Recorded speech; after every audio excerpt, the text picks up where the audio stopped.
बिस्मिल्लाहिर्रहमानिर्रहीम, अस्सलाम वालेकुम। Welcome back to my channel Madiha food vision में।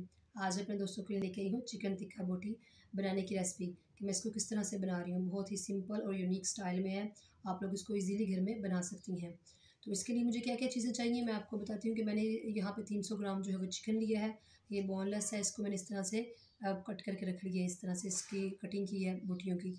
तो साथ में ऑयल है, 1 खाने का चमचा, लेमन जूस है और तिक्का मसाला बोटी बनाने की जो मसाला है वो मैंने लिया है। साथ में दही है मेरे पास 100 ग्राम और फूड कलर है। आए हम सारी चीज़ों को मिक्स करते हैं। इसके अंदर मैं ये जो ऑयल है 1 खाने का चमचा ये डाल रही हूँ। साथ में दही जो 100 ग्राम हमने लिया है ये ऐड कर रही हूँ इसके अंदर। ये तिक्का मसाला जो है 2 खाने के चमचे हैं, ये इसके अंदर ऐड किया मैंने। लेमन जूस है, लेमन जूस इसके अंदर हम लोग 2 खाने के चमचे ऐड कर रहे हैं।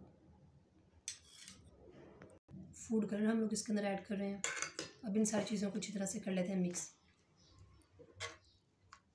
इसको हमने मिक्स कर लिया और अब हम लोग इसको मैरिनेट करके रख देते हैं तकरीबन 1 घंटे के लिए फ्रिज में। 1 घंटे के बाद मैं आपको बताती हूँ कि फिर हम लोग इसको किस तरह से फ्राई करेंगे। हम लोगों ने फ्लेम ऑन कर लिया अपनी, थोड़ी सी मीडियम आंच पे किया है इसको। फ्राई पैन को हम गर्म कर रहे हैं।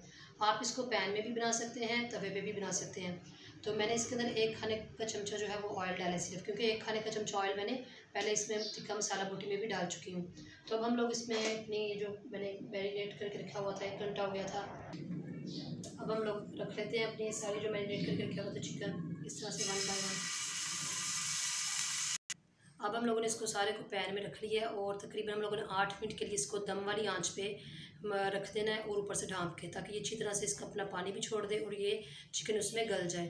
तो तकरीबन 8 से 10 मिनट के बाद मैं आपको दिखाती हूँ। फिर 8 मिनट के बाद हमने इसका देख सकते हैं, हमने ऊपर से ढकना उतारा है और अब ये माशाल्लाह से एक तरफ से इसका कलर बहुत प्यारा निकला है, सुनहरी सा ये हो गया। इसी तरह से हम लोगों ने इसको अभी हमने ऊपर से ढकना उतार दिया है और इसका पानी अच्छी तरह से खुश्क हो चुका है। तो हम लोगों ने इसको दोनों तरफ से अच्छी तरह से इसका कलर चेंज करना है और तब तक हम लोग इसको पकाते हैं। इसका कलर आप लोग देख सकते हैं माशाल्लाह से कितना खूबसूरत आया है। दोनों तरफ से अच्छी तरह से इनका कलर चेंज हो चुका है। अब ये तकरीबन ऑलमोस्ट कंप्लीट है। इसको डिश आउट करके मैं आपको इसकी फ़ाइनल लुक दिखाती हूँ। इसकी फ़ाइनल लुक आप लोग देख सकते हैं माशाल्लाह से। मैंने इसको डिश आउट कर लिया है। केचप के साथ इसको आप सर्व करें या जिस तरह से भी आप लोगों को अच्छा लगे अपने टेस्ट के हिसाब से। तो चिकन टिक्का बोटी हमारी बनके तैयार है। बहुत ही इजी और ये थोड़ा यूनिक स्टाइल में है। आप इसको इजीली घर में बना सकती हैं, शाम की चाय में या जैसे भी आपको अच्छा लगे। तो आपने इस रेसिपी को ज़रूर ट्राई करना है और मुझे कमेंट सेक्शन में बताना है कि आपको मेरी रेसिपी कैसी लगी हो। मेरी रेसिपी अच्छी लगी है तो इसको लाइक करें, शेयर करें और जो लोग नए हैं मेरे चैनल पे काइंडली वो चैनल को सब्सक्राइब करना मत भूलिएगा और बेल आइकॉन को भी साथ में दबा दें, ताकि मेरी आने वाली न्यू वीडियोस की नोटिफिकेशन आप तक सबसे पहले पहुंच सके और आप मेरी वीडियो सबसे पहले देख सकें। और मुझे अपनी ढेर सारी दुआओं में याद रखिएगा और नेक्स्ट वीडियो तक के लिए इजाज़त दीजिए मुझे। अल्लाह हाफिज़।